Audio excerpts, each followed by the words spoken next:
subscribe, like, dan komen. Jangan lupa nyalakan notifikasi untuk update video terbaru dari channel From Zero to Hero.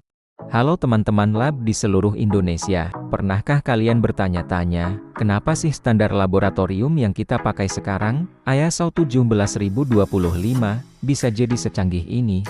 Ternyata, perjalanannya panjang banget, loh. Hari ini, kita akan napak tilas evolusi ISO 17025, dari yang tadinya cuma panduan sederhana sampai menjadi standar supermodern yang berbasis risiko.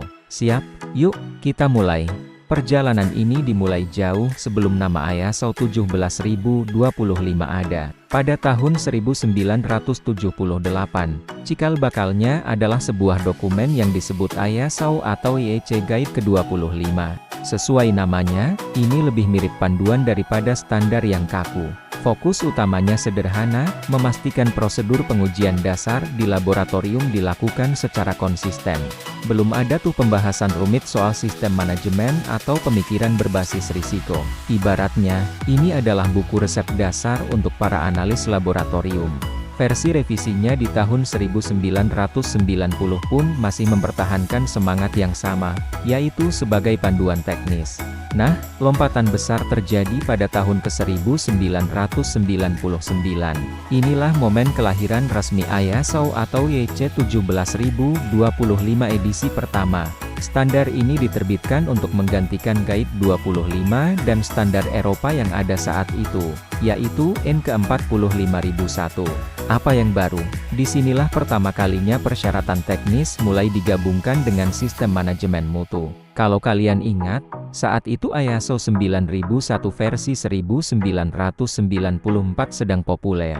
Akibatnya, laboratorium mulai diwajibkan punya yang namanya manual mutu. Yap, dokumen tebal yang isinya semua prosedur dan kebijakan lab.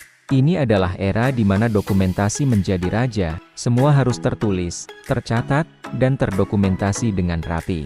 6 tahun kemudian, pada tahun 2005, edisi kedua ISO 17025 dirilis.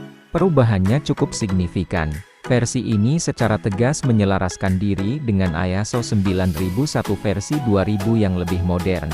Konsep baru seperti peningkatan berkelanjutan atau continual improvement, dan kepuasan pelanggan mulai ditekankan. Strukturnya pun jadi sangat khas dan mudah dikenali. Ingat kan, ada dua bagian utama yang kaku.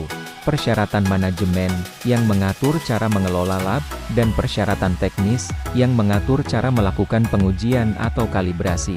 Dokumentasi masih jadi primadona, laboratorium masih sibuk dengan instruksi kerja yang detail, dan prosedur yang harus diikuti kata per kata. Era ini bisa dibilang sebagai era administratif di mana kepatuhan pada prosedur tertulis adalah segalanya. Lalu, tibalah revolusi besar pada tahun 2017. Inilah versi yang kita gunakan sampai sekarang. ISO atau IEC 17025 edisi ketiga. Perubahannya sangat radikal dan mengubah cara kita memandang standar laboratorium.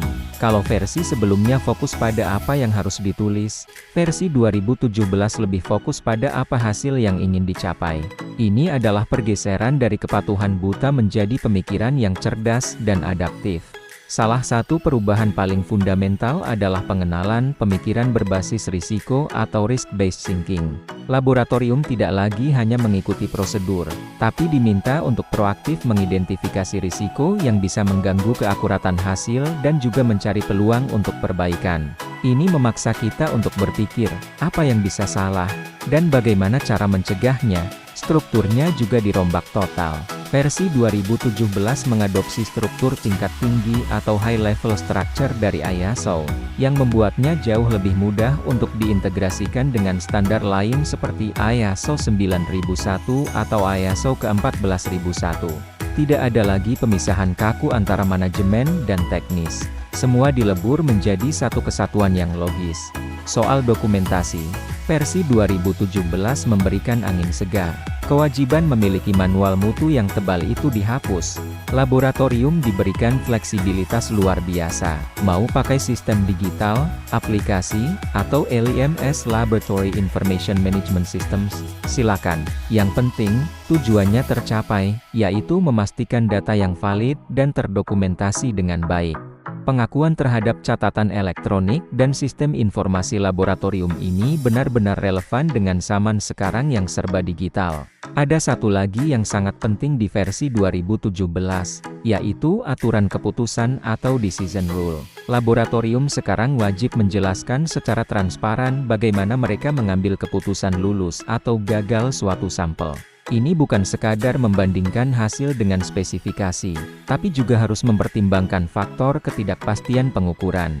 Hal ini membuat pernyataan kesesuaian menjadi lebih ilmiah dan dapat dipertanggungjawabkan.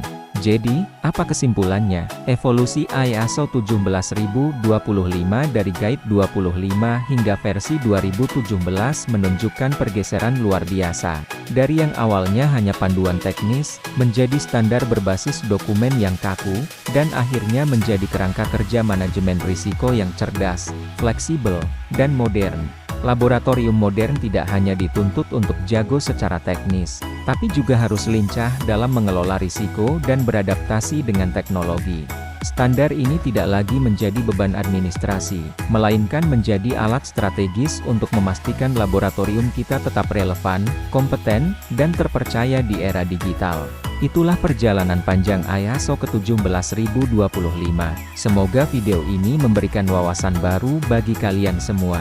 Jangan lupa untuk share ke teman-teman laboratorium lainnya. Ya, terima kasih sudah menonton. Sampai jumpa di video selanjutnya.